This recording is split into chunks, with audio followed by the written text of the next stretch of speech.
నా బిడ్డ స్కూల్కి వెళుతుందో లేదో, ఆ స్కూల్ దగ్గర పిల్లలతో కలిసి ఆడుకుంటుందో లేదోనని హృదయంలో ఎంత కుమిలిపోతూ ప్రార్థన చేసుకునేవాడిను. హాస్పిటల్లో ఉన్నప్పుడు నా కుమార్తె మరలా స్కూల్కి వెళ్తుందో లేదు, వాళ్ళ స్నేహితులతో కలిసి ఆడుకుంటుందో లేదు అని చెప్పేసి ఎంతో కుమిలిపోయి ఉన్నాను.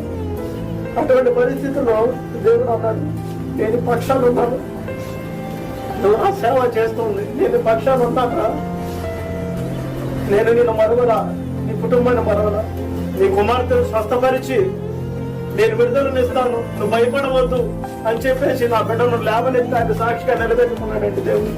హల్లెలూయా.